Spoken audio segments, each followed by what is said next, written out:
নমস্কার সবাইকে, welcome to Disha stock. গভীর রাত, নির্জন পাহাড়ি গ্রাম, আকাশে কোনো তারা নেই, চাঁদও নেই। পুরো গ্রাম অন্ধকারে ডুবে আছে। বাতাসে একটা অদ্ভুত গন্ধ, যেন কোনো ধাতব পোড়ার গন্ধ। মানুষজন ঘরের দরজা জানলা শক্ত করে বন্ধ করে রেখেছে। শুধু একজন বাইরে রয়েছে, নিহারিকা।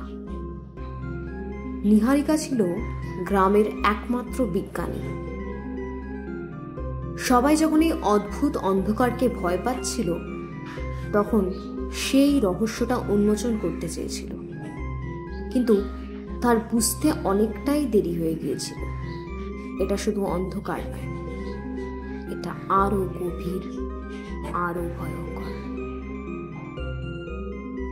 গ্রাম থেকে একটু দূরে পাহাড়ের চূড়ায় দাঁড়িয়ে আছে নিহারিকা। তার হাতে একটা যন্ত্র, যা অদ্ভুত রকমের একটা শব্দ বের করছে। হঠাৎই আকাশে একটা জ্বলন্ত আলো দেখা গেল, যেটা ধীরে ধীরে নিচে নেমে আসছে। নিহারিকা তাকিয়ে রইল। এটা তো কোনো উল্কাপিণ্ড নয়, এটা কোনো সাধারণ বস্তু নয়, এটা ছিল অপরিচিত এক জিনিস। হঠাৎই আলোটা নিভে গেল, আর পাহাড়ের নিচে ধ্বংসস্তূপের মতো কিছু পড়ে রইল। নিহারিকা ধীরে ধীরে কাছে গেল। তার সামনে পড়েছিল একটা বিশাল ধাতব বস্তু, যা ধীরে ধীরে খুলে যাচ্ছিল। ভিতর থেকে কিছু একটা বেরিয়ে এলো। তার চারপাশে কেউ কোথাও ছিল না, কিন্তু একটা অদ্ভুত অনুভূতি, যেন কোথাও থেকে কেউ তাকিয়ে আছে।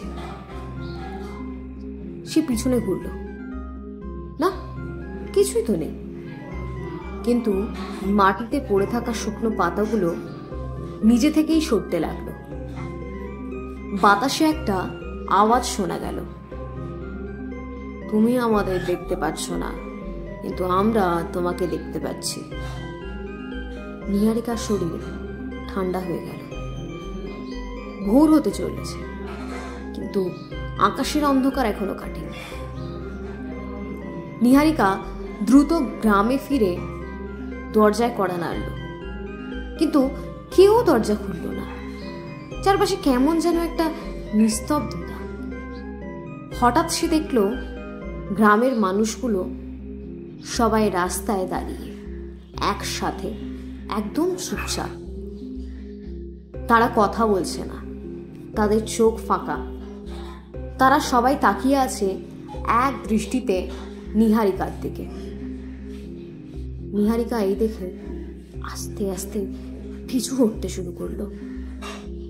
তাদের মুখ থেকে ধীরে ধীরে একটা শব্দ বের হতে লাগলো, যেন সবাই একসাথে বলছে, তুমি দেরি করে ফেলেছ। নিহারিকা ভয়ে গ্রামের এক কোণে লুকিয়ে পড়েছে। তার চোখে আতঙ্ক ভরা। সে বুঝতে পারছে এই গ্রাম আর আগের মতো নেই। গ্রামের মানুষগুলো, তারা আর মানুষ নেই। কিন্তু কি হয়েছে? সে দ্রুত তার নোটবুক বের করলো, একটা শেষ নোট লিখল। তারা মানুষ নয়, তারা এখনো অন্য কিছু। আমাদের পৃথিবী বদলে গেছে, আর আমরা সেটা টেরও পাইনি। হঠাৎ বাতাসে একটা গর্জন শোনা গেল। নিহারিকা কেঁপে উঠল। তার ঠিক পেছনেই দাঁড়িয়েছিল একটা অবয়ব। অন্ধকারের মধ্যে ধাতব চোখে জ্বলতে থাকা এক দৃষ্টি নিয়ে। তার নিজের প্রতিবিম্ব, কিন্তু বিকৃত। শেষে কেবল একটা চিৎকার শোনা গেল। আকাশটা আরো অন্ধকার হয়ে গেল। গ্রামের বাতাসে ভেসে এলো একই আওয়াজ, এই গ্রহটা এখন আমাদের।